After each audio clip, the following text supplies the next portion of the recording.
Hello friends, welcome to the new vlog. Good morning to everyone.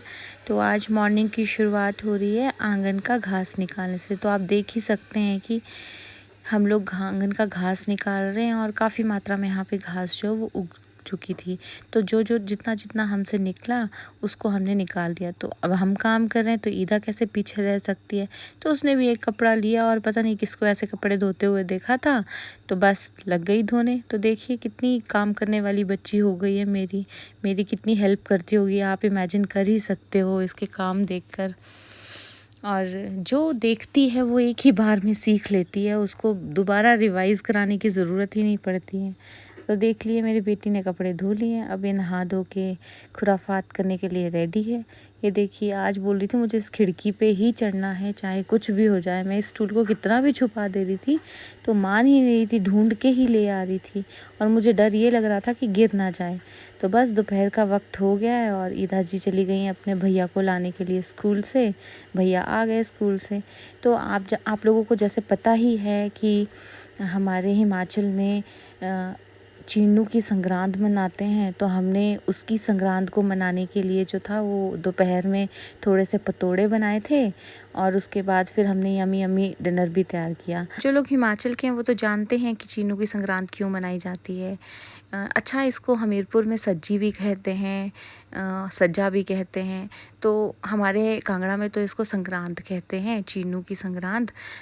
तो हम लोग जो हैं वो इसे मनाते थे बिकॉज़ इस मौसम में मींस मानसून्स के मौसम में क्या होता है, पशु गीले होते हैं तो उनको ना बहुत सारे फ्लीज़ और टिक्स आ जाते हैं उनके शरीर पे। तो हमारे बुज़ुर्ग जो थे वो आषाढ़ का महीना जो पहला दिन होता था उसको ऐसे सेलिब्रेट करते थे कि जो पशुओं के जितने भी टिक्स और फ्लीज़ होते थे उनको या तो आटे में लेते थे उनको पकड़ के और या तो गोबर में लेते थे और फिर गौशालाओं के पास में, खेतों के आसपास में या खुले मैदानों के आसपास आग जलाते थे और खूब सारे पकवान बना के वहाँ ले जाते थे और आग जलाते थे। और वो जो आटे में उन्होंने फ्लीज़ और टिक्स लिए होते थे उनको जो था वो डाल देते थे उनमें आग में जलने के लिए।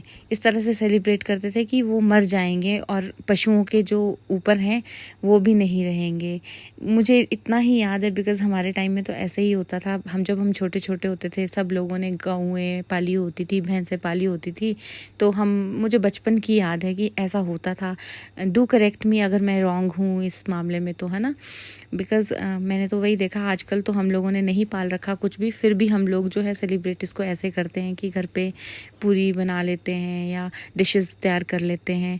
तो बस इसी तरह से हमने भी ये संक्रांत मनाई और घर पे पूरी बनाई थी हमने, आलू की चटनी बनाई थी एंड जो भंडारे वाले आलू की सब्ज़ी होती है ना वो बनाई थी।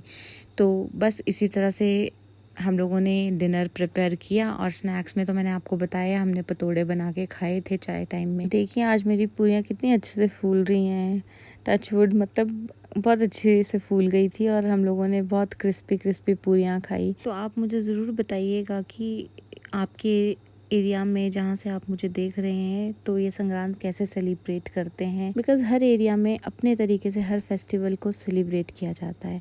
तो बस मैंने भी सबको खाना किया सर्व और आज की वीडियो में बस इतना ही। मिलेंगे एक नई वीडियो के साथ कल। Do subscribe my channel, like share the video. Thank you for watching us.